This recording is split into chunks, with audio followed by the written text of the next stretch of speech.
बिस्मिल्लाहिर्रहमानिर्रहीम। अस्सलाम वालेकुम। मैं ज़की अब्बास हूँ।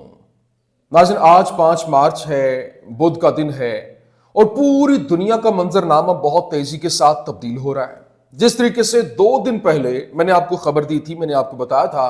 कि यूक्रेन की जानिब से अमन डील को खत्म करते हुए रूस के ऊपर एक जबरदस्त किस्म का मिसाइल हमला किया गया, ड्रोन हमला किया गया, जो कि 1300 किलोमीटर अंदर तक जाकर उसने रूसी ऑयल रिफाइनरी को हिट किया, जिसके बाद पूरे रूस के अंदर जो है वो इमरजेंसी नाफिज कर दी गई। और ना सिर्फ ये, बल्कि जो एटमी टेस्ट है वो बाकायदा तौर पर किए जाने लगे और तमाम तर जो उनकी कौम थी उनको एक्टिव करते हुए बताया गया कि 5 मार्च सुबह 10 बजे के वक्त बाकायदा तौर पर लोग जो है वो अपनी पनाहगाहों के अंदर चले जाएं और टेलीविजन्स को देखते रहें, ताकि उनको जो भी लेटेस्ट अपडेट्स हैं और जो मेजरमेंट्स हैं उनका पता हो कि अगर एटमी जंग छिड़ती है तो उसके बाद जो हालात हैं वो कैसे होंगे और कौन सी प्रिकॉशनरी मेजर्स जो आपको लेना पड़ेंगे, वो तमाम तर प्लानिंग को लेकर किया गया। लेकिन यहां पर अब जो रूस की जानिब से बदला लिया गया है और अभी 24 घंटे पूरे नहीं हुए थे कि रूस की जानिब से ऐसा जबरदस्त किस्म का हमला किया गया है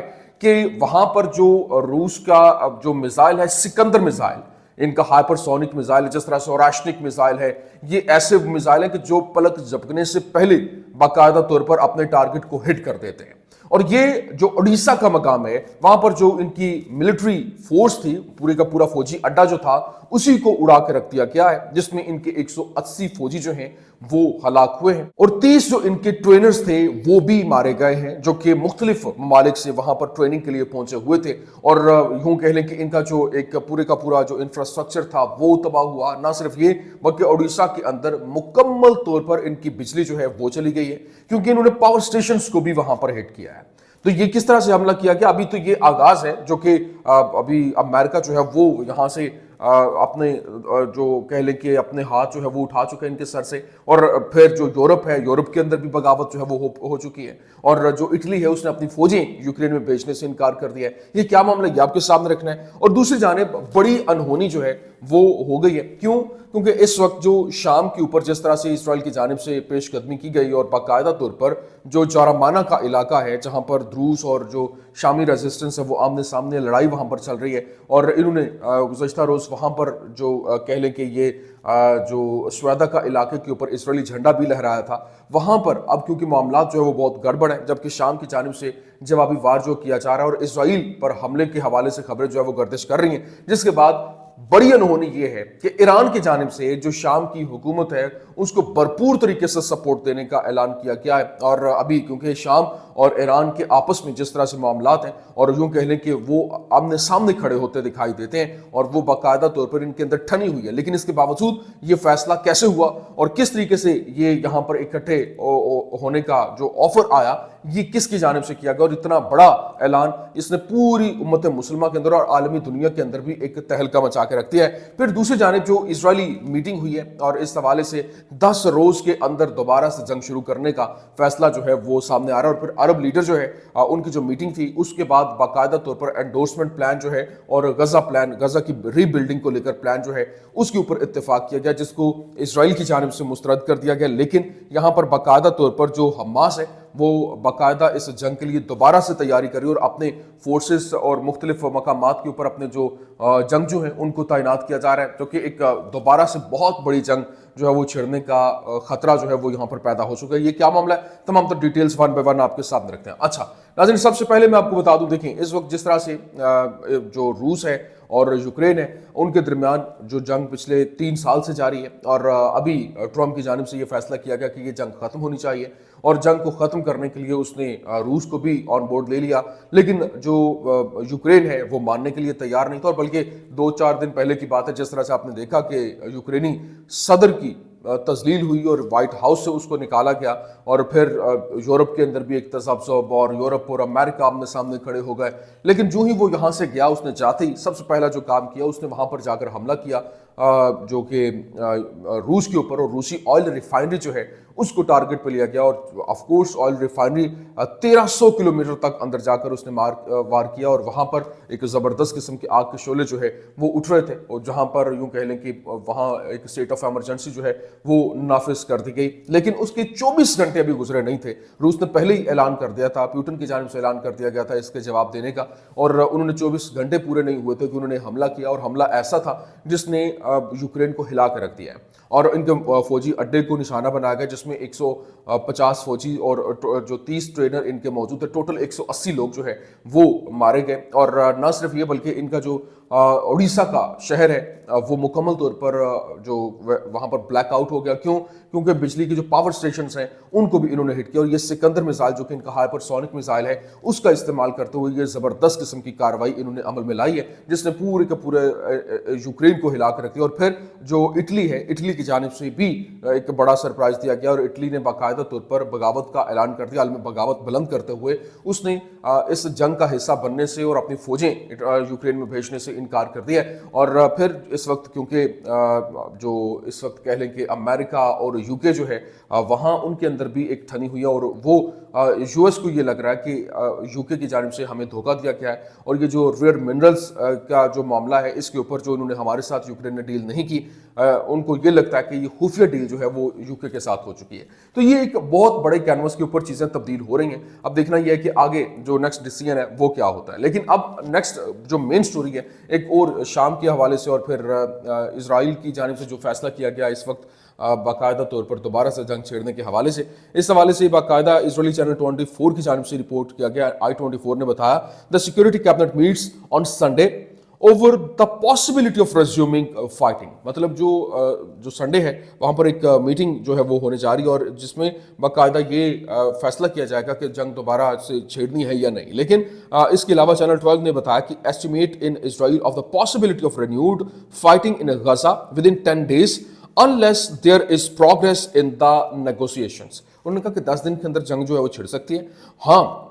अगर कोई नेगोशिएशन के दरमियान, जो डायलॉग के दरमियान कोई प्रोग्रेस नहीं होती तो ये जंग दोबारा से छिड़ जाएगी। लेकिन चैनल 12 ने मजीद कहा कि the army has transferred a number of battalions in the recent days to reinforce forces near the Gaza strip. मतलब जो गजा स्ट्रिप में जो अपनी फोर्सेस हैं उनको री इन्फोर्स करने के लिए अभी चंद दिनों के अंदर अंदर जो मुख्तलिफ बटालियंस जो है वहाँ पर डिप्यूट की गई हैं। और फिर मजीद ये भी कहा गया कि the southern command in the army issued instructions to soldiers to prepare for the possibility of resuming the war. मतलब उन्होंने अपने जो सदर्न कमांड है उन्होंने अपनी आर्मी को इंस्ट्रक्शंस जो है वो दिए हैं, हिदायत जारी की हैं कि वो अपनी लड़ाई के लिए जंग को दोबारा से रिज्यूम करने की पॉसिबिलिटी को देखते हुए अपनी तैयारी जो है वो शुरू करें। ना सिर्फ ये बल्कि इजरायली आर्मी के स्पोक्समैन की जानिब से कहा गया, new chief of staff Eyal Zamir conducted inspection tours on all battle fronts. जो जितने भी बैटल फ्रंट्स हैं, जिस तरह से गजा है, रफा है, और फिर मुख्तलिफ मकामात के ऊपर जहाँ जहाँ पर वो लड़ रहे थे,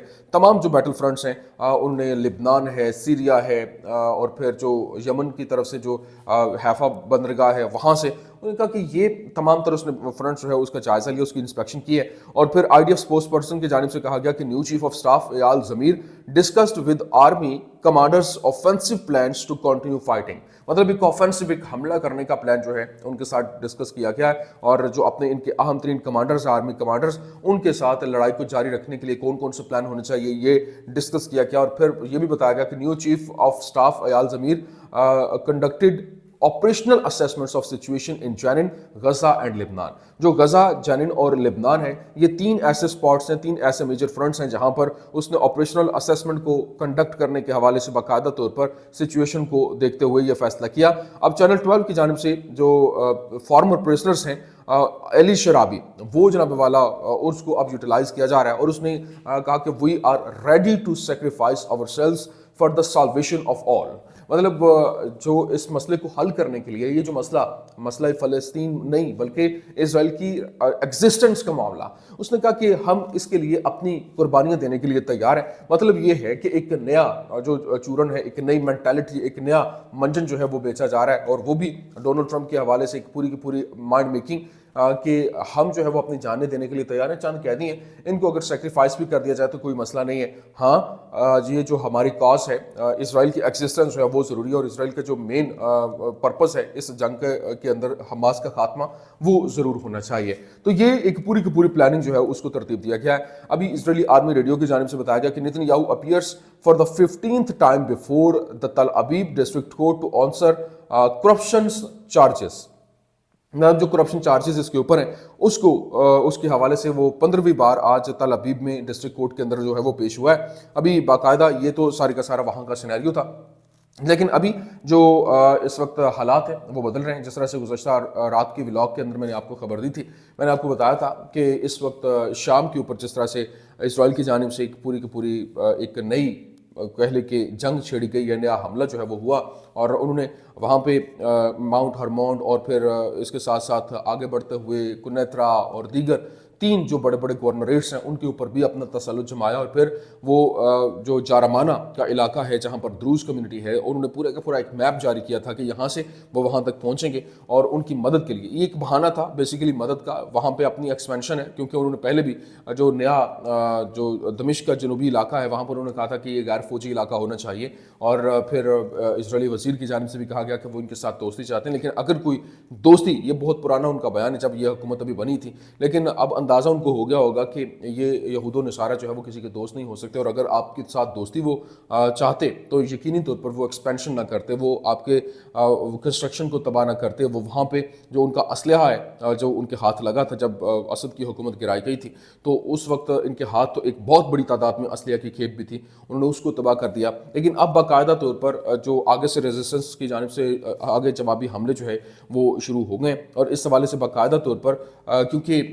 جو ٹرکیہ ہے, ٹرکیہ بھرپور سپورٹ کر رہا ہے شام کو, لیکن ٹرکیہ کی جانب سے ایران کے حوالے سے ایک سٹیٹمنٹ جاری کی گئی ہے جس نے وہاں پر ان دونوں کنٹریز کو آمنے سامنے لا کے کھڑا کر دیا, اور اس حوالے سے باقاعدہ طور پر بتایا گیا ہے کہ if this policy continues, I don't think it will be good. Fidan had said, accusing Iran of seeking to create disorder in the region. مطلب یہ وہی بیان ٹرکیہ کی جانب سے دیا گیا کہ یہاں پر جو اس وقت جو کچھ ہو رہا ہے اس ریجن میں ڈس آرڈر ہے, مطلب جو حالات خراب ہو رہے ہیں, امن نہیں آ رہا, وہ ایران کی وجہ سے آ رہا ہے, ایسا ہو رہا ہے. ابھی باقاعدہ طور پر آگے سے جو ایران کی جانب سے بڑا زبردست قسم کا جواب دیا گیا, لیکن باقاعدہ طور پر ٹرکیہ کی جانب سے مزید کیا کہا گیا, انہوں نے کہا جی foreign minister Hakan Fidan said Iran risked plunging the Middle East into disorder. Number 1, disorder پیدا کرنا. پھر دوسرا انہوں نے کیا کہا, Iran leads to so called axis of resistance against Israel. مطلب کیسا بیانیہ ہے کہ ایکسز آف ریزسٹنس جو ہے, جس میں لبنان ہے, جس میں یمن ہے, جس میں ایران ہے, جس میں فلسطین ہے, یہ وہی تو کنٹریز ہیں جو کہ جو اس وقت مسئلہ فلسطین کے لیے کھڑے ہیں. تو یہ وہ کہہ رہے ہیں کہ یہ سو کالڈ جو ایکسس آف ریزسٹنس ہے, اس کو جو کہ اسرائیل کے اگینسٹ استعمال ہو رہی ہے, اس کو باقاعدہ طور پر جو ہے وہ ایران جو ہے لیڈ کر رہا ہے, اور which includes Hamas in the Palestinian territories, حزب اللہ ان لبنان, دا حوثیز ان یمن اینڈ آرمڈ گروپس ان عراق. مطلب یہ وہ تمام تر گروپس ہیں جو کہ مسئلہ فلسطین کے لیے لڑ رہے ہیں, تو ان کو جو لیڈ کر رہا ہے یہ ڈس آرڈر پھیلا رہا ہے. ابھی اس کو لے کر باقاعدہ طور پر جو ایران کی جانب سے گورنمنٹ آفیشیل بیان جو ہے وہ سامنے آیا, انہوں نے کہا some moves make the Zionist entity more daring as is happening in Syria. مطلب انہوں نے یہاں پر باقاعدہ طور پر کنفرم کرتے ہوئے کہا کہ یہ جو سینیریو بن رہا ہے, اگر ایسا بیان دوبارہ دیا گیا, ہم بہت عزت کرتے ہیں, برادر ملک ہے ہمارا, ہم ان کے ساتھ اچھے تعلقات چاہتے ہیں, لیکن اگر یہ ایسا دوبارہ اس طرح کا بیان ہوا تو اس کے حالات اور کانسیکوینسز ڈفرینٹ ہوں گے. لیکن یہاں پر جو سیریا کی جانب سے باقاعدہ طور پر حملے کے حوالے سے خبر جو ہے وہ سامنے آئی, اس کے بعد ایرانین گورنمنٹ کی جانب سے کہا گیا کہ کچھ موو ایسی ہوتی ہیں جو کہ ایک بڑی ڈیئرنگ ہوتی ہیں, اور اس کو لے کر باقاعدہ طور پر جو اسرائیل ہے اس کے لیے مشکل پیدا کرتی ہیں. اگر ایسا ہوتا ہے اور سیریا باقاعدہ طور پر اپنا سٹینس لیتا ہے, اپنی سالمیت کے لیے اٹھ کھڑا ہوتا ہے, تو ہم ان کے ساتھ بھرپور طریقے سے انکنڈیشنل سپورٹ جو ہے ان کو دیں گے. پھر انہوں نے کہا we want our region to be safe and free from tension اور the presence of parties that bring nothing but evil. मतलब उन्होंने कहा कि हम बाकायदा तौर पर जितनी भी पार्टीज हैं, जो भी मामला चल रहे हैं, इस वक्त टेंशन को ख़त्म करने के लिए, इस रीजन में इस्तेहकाम और अमन लाने के लिए हमें एक होना पड़ेगा और उसके लिए भरपूर तरीके से एफर्ट्स भी करना पड़ेंगी। तो ये इस वक्त के कुछ हालात हैं, कुछ अहम तरीन अपडेट्स मैंने कहा मैं आपके सामने रख दूँ। उम्मीद करते हैं वीडियो आपको पसंद आई होगी। पसंद आने की सूरत में लाइक कीजिए, शेयर कीजिए और हमारे चैनल को सब्सक्राइब करना मत भूलिएगा। शुक्रिया।